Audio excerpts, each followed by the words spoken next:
बच्चों, class 11th physics की online कक्षा में आप सभी का स्वागत है। जैसे कि आप लोग इस समय चैप्टर प्रत्यास्था के बारे में पढ़ रहे हैं, इसके पहले की वीडियो में इस चैप्टर से संबंधित जो टॉपिक्स है, पॉइसन अनुपात किसे कहते हैं, प्रतिबल विकृति वक्र क्या होता है, इन सब के बारे में हम इसके ठीक पहले की वीडियो में आप लोगों को बता चुके हैं। इसी क्रम में आज का जो टॉपिक है वह है प्रतिबल विकृति वक्र के आधार पर पदार्थों का वर्गीकरण। जो हम प्रतिबल विकृति वक्र आपको बताए हैं उसी के आधार पर पदार्थों का वर्गीकरण। तो प्रतिबल विकृति वक्र के आधार पर पदार्थों को निम्न वर्गों में विभाजित किया गया है, जिनमें से जो पहला है वह है तन्य पदार्थ। तो होता क्या है कि वह पदार्थ जिन्हें प्रत्यास्था की सीमा के बाहर बहुत दूर तक विरूपित किया जा सके, तन्य पदार्थ कहलाते हैं। हमने कहा कि वह पदार्थ जिन्हें प्रत्यास्था की सीमा के बाहर बहुत दूर तक विरूपित किया जा सके, तन्य पदार्थ कहलाते हैं।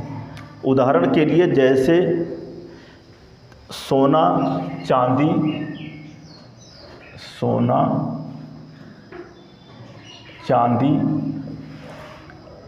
तांबा,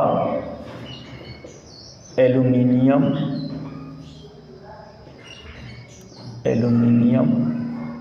आदि। सोना, चांदी, तांबा, एल्युमिनियम आदि, ये सब क्या कहलाते हैं? तन्य पदार्थ। इसी में दूसरा जो है वह है भंगुर पदार्थ। भंगुर पदार्थ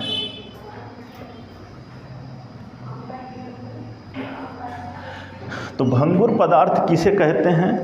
वह पदार्थ जो प्रत्यास्था की सीमा को पार करते ही टूट जाते हैं, उन्हें भंगुर पदार्थ कहते हैं। हमने कहा कि वह पदार्थ जो प्रत्यास्था की सीमा को पार करते ही टूट जाते हैं, उन्हें भंगुर पदार्थ कहते हैं। जैसे उदाहरण के तौर से कांच,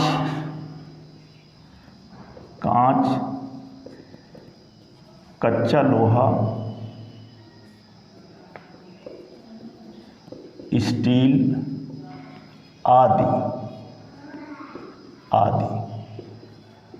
ये सब क्या हैं? ये सब हैं भंगुर पदार्थ। ये पदार्थ जो है जैसे ही प्रत्यास्था की सीमा को पार करते हैं वैसे ही ये टूट जाते हैं।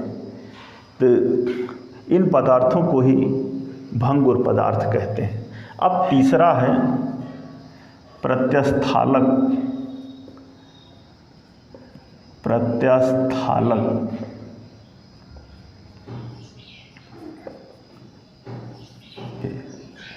प्रत्यास्थालक किसे कहते हैं? वह पदार्थ जिनका प्रतिबल विकृति वक्र प्रत्यास्थ सीमा में भी सरल रेखीय ना होकर वक्राकार होता है, जिनकी प्रत्यास्थ सीमा बहुत विशाल होती है और जिनका विभंजन बिंदु जो है वह प्रत्यास्थ सीमा पर ही स्थित होता है। ऐसे पदार्थ जो है प्रत्यास्थालक कहलाते हैं। प्रत्यास्थालक पदार्थ में जो प्रत्यास्थ सीमा होती है, प्रत्यास्था की जो सीमा होती है, उस सीमा में भी प्रत्यास्थालक पदार्थ जो है वह हुक के नियम का पालन नहीं करते हैं। तो यही है प्रत्यास्थालक। उदाहरण के तौर से जैसे रबड़, महाधमनी का ऊतक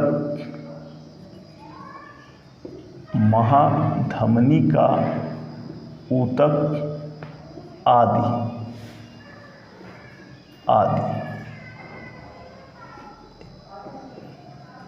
ये क्या कहलाते हैं?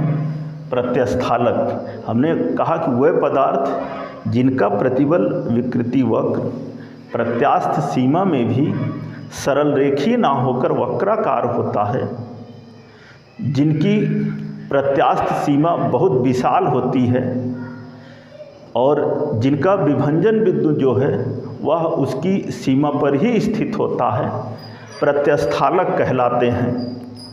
ऐसे पदार्थ जो है प्रत्यस्थालक पदार्थ कहलाते हैं। ये पदार्थ प्रत्यास्था की सीमा में भी हुक के नियम का पालन नहीं करते हैं। उदाहरण के तौर से रबड़ महाधमनी का जो ऊतक है यह प्रत्यस्थालक पदार्थ कहलाते हैं। तो यही है प्रतिबल विकृति वक्र के आधार पर पदार्थों का वर्गीकरण। अब अगला टॉपिक आप देखिए।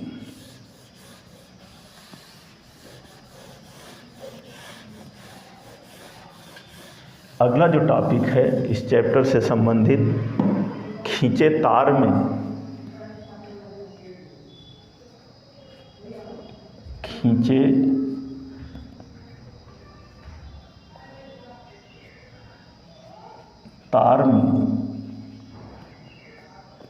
संचित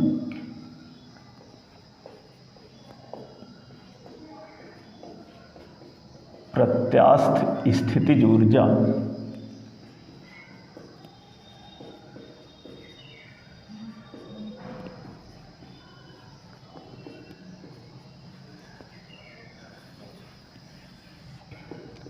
खींचे तार में संचित प्रत्यास्थ स्थितिज ऊर्जा। प्रत्यास्थ स्थितिज ऊर्जा का सूत्र का निगमन करना है इस टॉपिक के अंतर्गत। होता क्या है कि जब किसी तार के सिरों पर लंबाई की दिशा में बाह्य बल लगाकर जो है खींचा जाता है तो अंतरा परमाणु बलों के विरुद्ध कुछ कार्य करना पड़ता है और यह कार्य ही जो है स्थितिज ऊर्जा के रूप में संचित होती है। हम मान लेते हैं कि माना कोई तार है जिसकी प्रारंभिक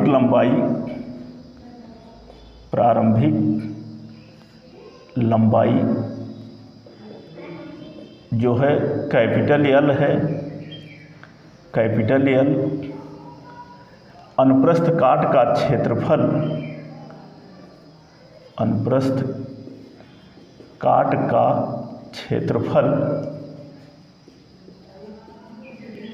कैपिटल ए है और जब इस पर बाह्य बल F लगाया जाता है तो लंबाई में जो वृद्धि है,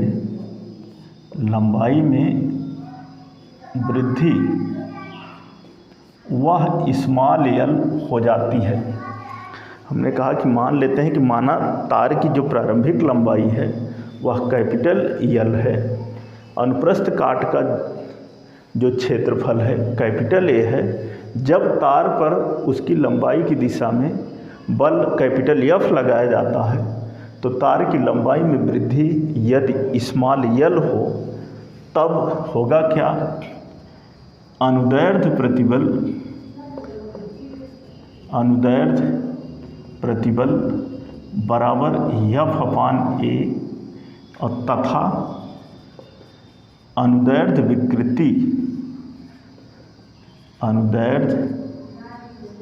विकृति बराबर small L upon capital L.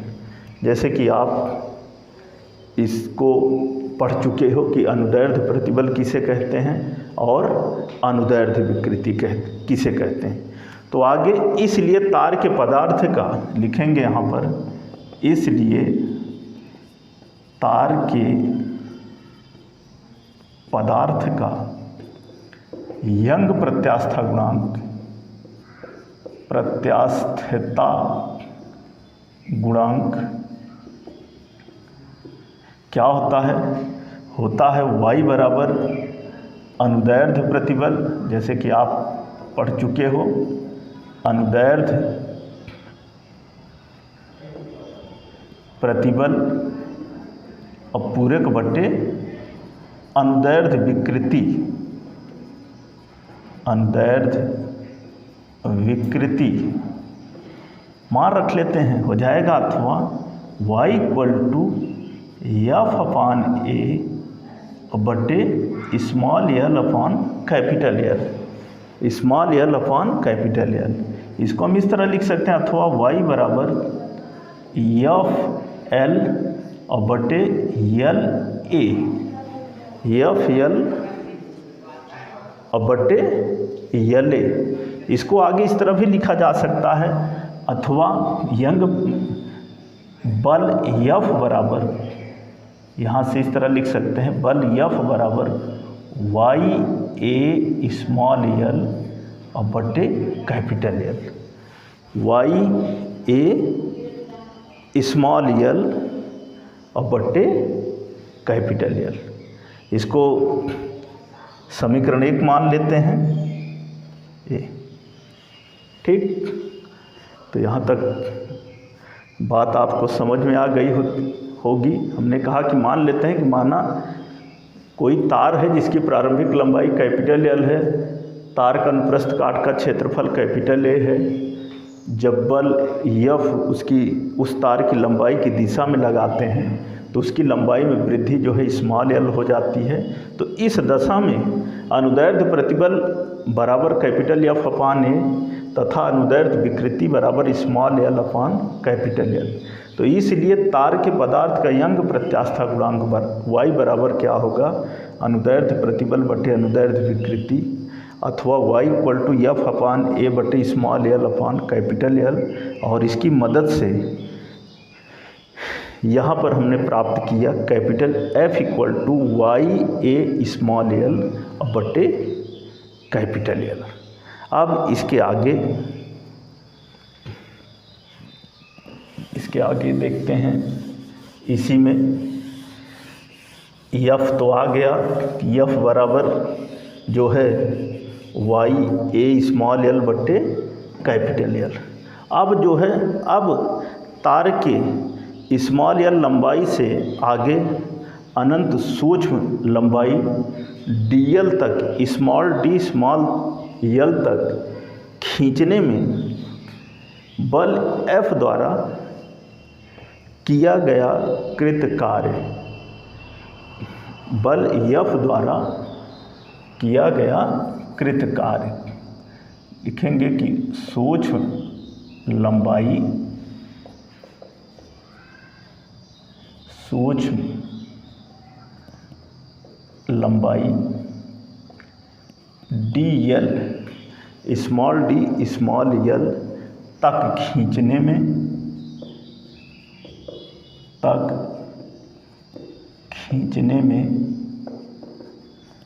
बल F द्वारा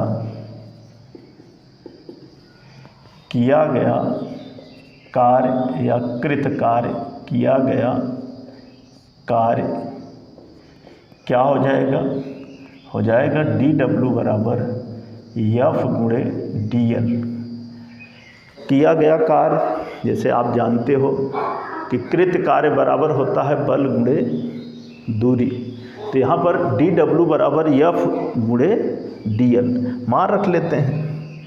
लिखते हैं कि समीकरण 1 से F का मान रखने पर, F का मान रखने पर, और जब F का मान रखेंगे तो क्या होगा, हो जाएगा dw बराबर F की जगह पर वाई ए स्मॉल एल और बटे capital L dl, Y A small L और बटे capital L into dl।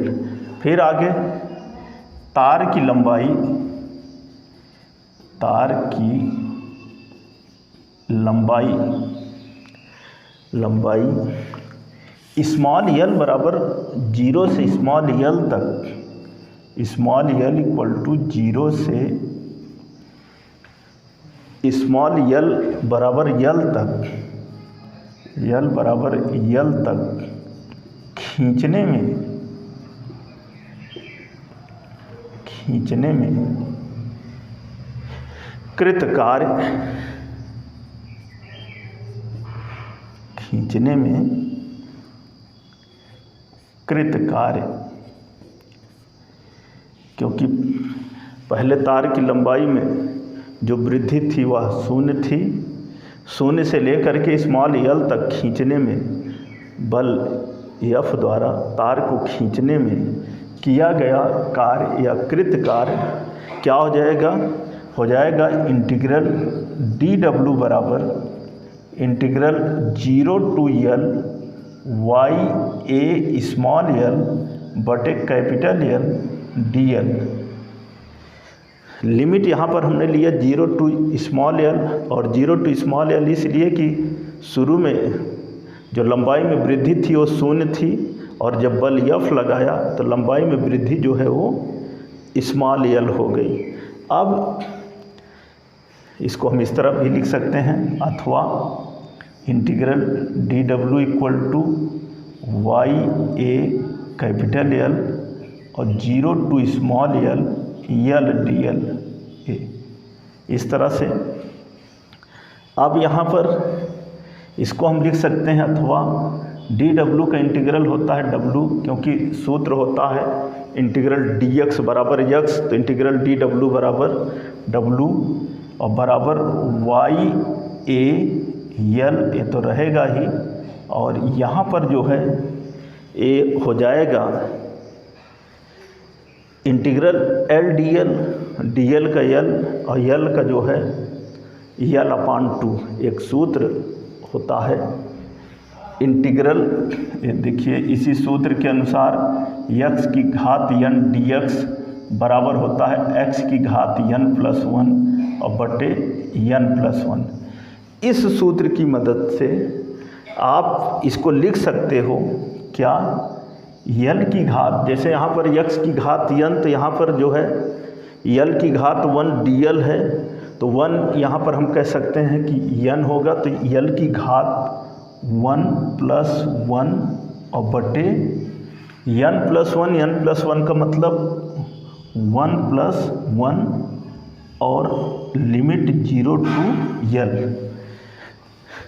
0 to L integral 0 to L dl, इसका क्या होगा इंटीग्रल? जैसे मैंने कहा कि इस सूत्र की मदद से इंटीग्रल x की घात n dx बराबर x की घात n प्लस 1 और बटे n प्लस 1, इस सूत्र की सहायता से हम इसको इस रूप में लिख सकते हैं, w बराबर वाई ए बटे एल, एल की पावर 1 प्लस 1 और बटे 1 प्लस 1 और 0 to L। आगे इसको बढ़ाते हैं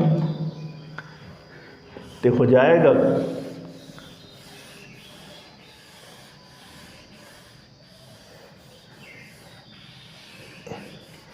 ये हो जाएगा अथवा W equal to Y A L और बड़े ब्रैकेट के अंदर एल स्क्वायर अपान 2 और 0 to L। अब ये हो जाएगा अथवा W इक्वल टू वाई ए और बटे एल, ये जो L है इसकी जगह एक बार अपर लिमिट रखेंगे, फिर इसकी जगह पर लोअर लिमिट रखेंगे। तो यहाँ पर अपर लिमिट रखेंगे L को, तो L स्क्वायर ही रहेगा बटे 2, माइनस इसकी जगह पर रखेंगे लोअर लिमिट का मतलब 0, तो ये हो जाएगा 0। ये हो जाएगा अथवा W equal to 1/2 Y A L बटे एल इंटू एल स्क्वायर। इसको हम इस रूप में लिख सकते हैं, W equal to 1/2 into Y into L upon L, L बटे एल इंटू हो जाएगा L upon L into A L into A L. यहाँ पर हमने क्या किया कि यल स्क्वायर है तो एक यल यहाँ लिया, ए यल बटे यल अपना काम बनाने के लिए यल अपान यल कर दिया। अब यहाँ एक यल बचा, लेकिन उसके बाद कैपिटल यल नहीं है, हमने ऊपर नीचे जो है कैपिटल यल से ऊपर यल से गुणा किया और नीचे यल से भाग दिया। यहाँ पर हम ब्रैकेट में लिख देते हैं कैपिटल L से ऊपर नीचे गुणा करने पर, ऊपर व नीचे गुणा करने पर ए, जब हमने ऊपर नीचे गुणा किया तो इस रूप में हो गया।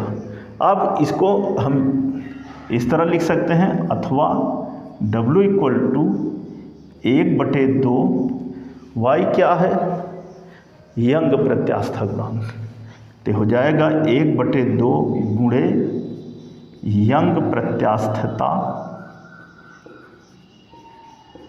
गुणांक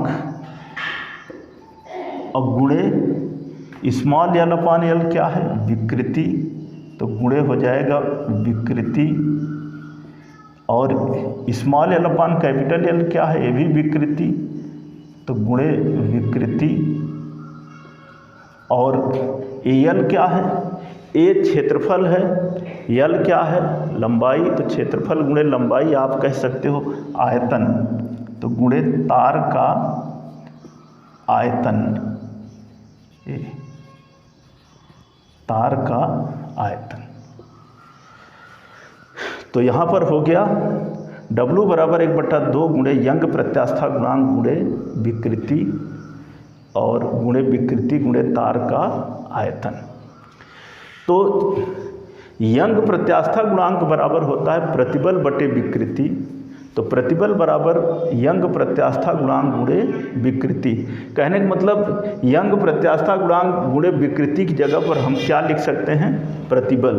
तो आप इसको लिख सकते हो, अथवा W = 1/2 गुणे प्रतिबल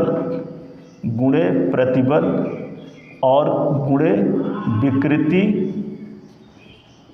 गुणे, यहाँ पर यंग प्रत्यास्था गुणांक गुणे विकृति, इसकी जगह पर क्या हो गया, प्रतिबल, और एक विकृति यहाँ ही है, तो गुणे विकृति और गुणे तार का आयतन, इस रूप में हो गया। और चूंकि किया गया कार्य ही तार में संचित प्रत्यास्थ स्थितिज ऊर्जा है, यहाँ पर लिखेंगे चूंकि किया गया कार्य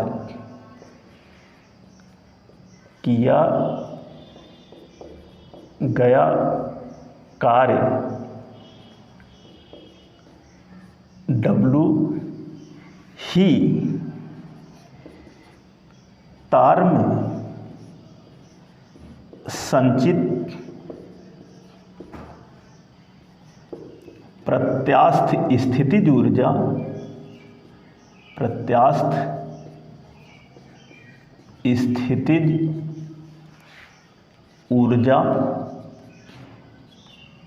U है, अतः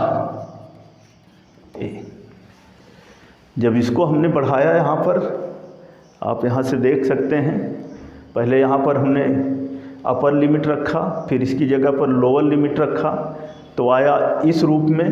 ये हो जाएगा W = 1/2 गुणे y गुणे स्मॉल l/कैपिटल L गुणे स्मॉल l/कैपिटल L गुणे AL कैपिटल L से ऊपर नीचे गुणा करने पर इस रूप में प्राप्त हुआ। इसके बाद जब आया यहाँ पर यंग प्रत्यास्था गुणांक गुणे विकृति जो है, इसकी जगह पर क्या हो जाएगा प्रतिबल, क्योंकि यंग प्रत्यास्था गुणांक बराबर होता है प्रतिबल बटे विकृति, तो ये हो गया W = 1/2 प्रतिबल गुणे विकृति गुणे तार का आयतन। और चूंकि किया गया कार्य W ही तार में संचित प्रत्यास्थ स्थितिज ऊर्जा है, तो अतः क्या हो जाएगा, स्थितिज ऊर्जा U है, तो ये जो W है वह U के बराबर होगा। तो यहाँ पर जहाँ W है वहाँ पर हम क्या लिख सकते हैं, U। आगे देखिए, इसको हम लिख सकते हैं,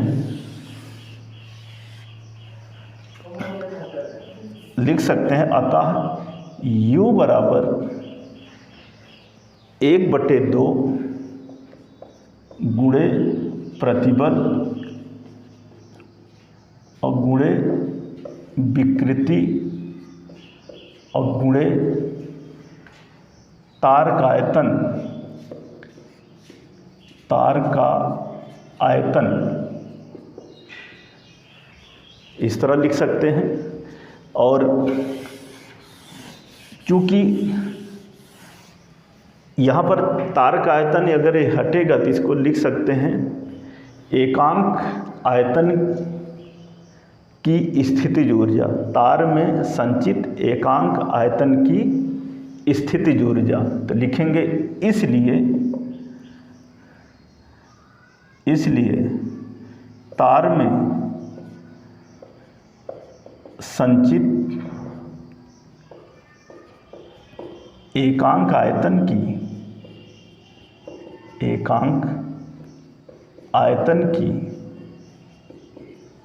स्थितिज ऊर्जा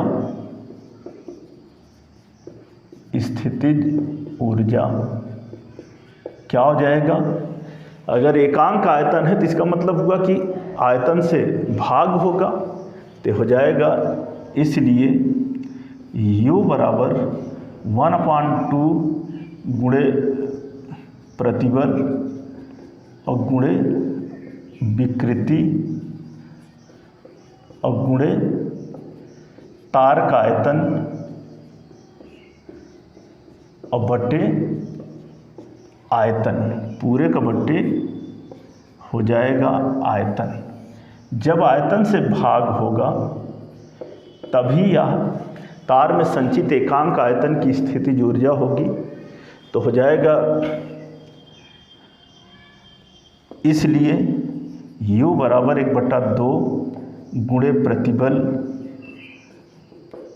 और गुणे विकृति, गुणे प्रतिबल गुणे विकृति। तार का आयतन जो है वो आयतन से कैंसिल हो जाएगा। इसको हम और आगे बढ़ा सकते हैं, इसको इस तरह भी लिख सकते हैं, अथवा U बराबर 1/2 विकृति से हम गुणा कर देते हैं और भाग कर देते हैं अपना काम बनाने के लिए, तो हो जाएगा प्रतिबल और बटे विकृति। हमने विकृति से भाग किया और गुणे जब गुणा करेंगे तो हो जाएगा विकृति का होल स्क्वायर, इस रूप में हो गया। और प्रतिबल बटे विकृति क्या कहलाते हैं? यंग प्रत्यास्था गुणांक। तो हो जाएगा अथवा U बराबर 1/2 और गुणे यंग प्रत्यास्थता गुणांक और गुणे विकृति का स्क्वायर, विकृति का होल स्क्वायर। अब यदि जो है यंग प्रत्यास्था गुणांक y हो और विकृति अगर x हो तो उस स्थिति में क्या होगा? कहेंगे कि यदि यंग प्रत्यास्थता गुणांक y और विकृति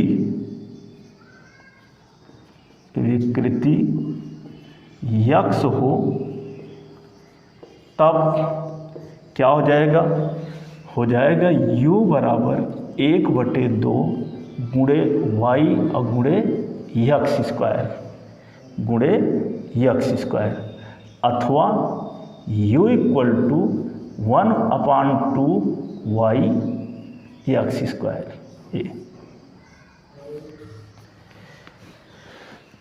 यहाँ पर ध्यान दीजिएगा U बराबर 1/2 प्रतिबल गुणे विकृति। अब इस प्रतिबल में हम विकृति से भाग कर रहे हैं और इस विकृति में विकृति से गुणा कर रहे हैं। कहने मतलब इसमें जो है ऊपर नीचे हम विकृति से गुणा कर देते हैं तो हो जाता है प्रतिबल गुणे विकृति और गुणे विकृति का होल स्क्वायर। अब प्रतिबल बटे विकृति जो है यंग प्रत्यास्था गुणांक कहलाती है, तो इसकी जगह पर हो गया यंग प्रत्यास्था गुणांक और विकृति की जगह पर विकृति का स्क्वायर या होल स्क्वायर। हमने कहा कि यदि यंग प्रत्यास्था गुणांक जो है वह y और विकृति x हो तो वैसी स्थिति में u बराबर 1/2 गुणे y गुणे एक्स स्क्वायर अथवा u equal to 1/2 y X square. तो यही है खींचे तार में संचित प्रत्यास्थ स्थितिज ऊर्जा। तो बच्चों, आज की इस वीडियो क्लास में हमने 2 टॉपिक्स के बारे में आप लोगों को पढ़ाया है। एक है कि प्रतिबल विकृति वक्र के आधार पर पदार्थों का वर्गीकरण, और दूसरा है कि खींचे तार में संचित प्रत्यास्थ स्थितिज ऊर्जा। जैसे भी हमने आपको बताया है, इन्हें ध्यानपूर्वक सुने, देखें और आवश्यकता अनुसार नोट करें।